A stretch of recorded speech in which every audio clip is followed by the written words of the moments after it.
What's up, guys? It's been a long time since I posted one of these videos. A few of you have called me out and said, hey, when are you going to do some more driving videos? I was like, oh, I didn't know anybody watched those. So, I just got done with a Bible study with one of the guys in my teen ministry, and we've been doing a study and kind of doing a discipleship study, and we got to a part of our study where we talk about the cost of following Jesus. We read from Romans chapter 5 this morning, and it's crazy because there's been this theme I've seen in a lot of different places online lately, and in talking with my friends, and even in a small group I had last night, about the idea of suffering as a Christian, and if it's necessary and if it's vital to suffer, and suffer versus comfort. I even heard Mark Driscoll and Francis Chan talking on one video about comparing or maybe contrasting the suffering gospel compared to prosperity gospel, and maybe some people put too much emphasis on suffering, and anyway, we just look at Romans 5, and this is what he says. I'll try to paraphrase it. I just read it. I haven't memorized it verbatim, but basically the idea is that we should rejoice in our suffering, and that suffering produces perseverance. Perseverance produces character, and character, hope, and that hope doesn't disappoint, and that through all that we receive the love that the Holy Spirit pours out on us. And there's this connection between suffering and some very vital parts of our faith: suffering and character. I mean, how do we get character? How do we build character? Well, according to Paul in Romans 5, we can develop character through suffering. And, I'm not a muscular guy, but I understand building muscle.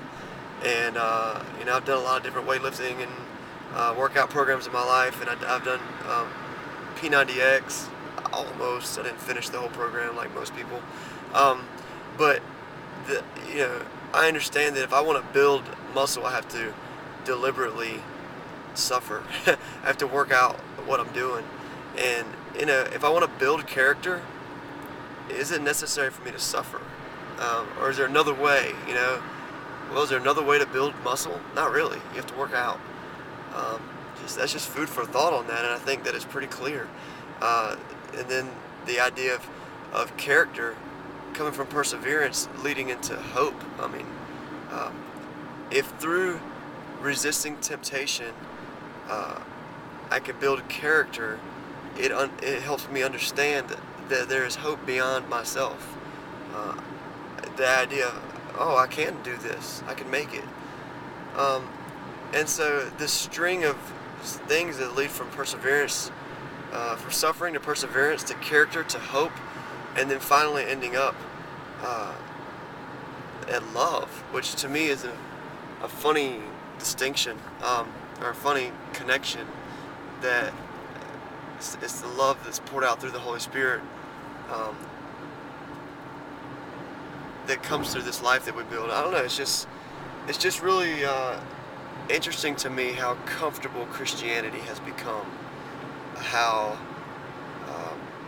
pretty and nice churches are, and how organized and structured our programming is, and how, you know what I'm saying, we have so many things that make Christianity so easy. And you go to the store and you buy a Beth Moore book and I don't even know, I don't do those devotional things, but you know what I mean, all these like resources that we can get so easily online, and I think these things are good. I'm not bashing these things. I'm just saying, is it too easy sometimes? And there's just so much emphasis in, especially the Gospels, and in Paul's writings, of kind of this idea of taking up your cross and being willing to suffer. So went a little longer than I wanted to this morning, but just want to ask you this question. Are you comfortable in your faith? How comfortable are you? Are you too comfortable? Are you stretching yourself? Are you pushing your faith to the limit? And what can you do maybe to suffer for Christ so that you can develop that character through the perseverance, that you can build that hope, and so that the love of the Holy Spirit being poured out on you um, can be received to the full measure. So that's food for thought. Hopefully it's good for you. Please leave me some comments and start some discussion, and that'd be a cool thing we could get going here. All right, that's all. Peace.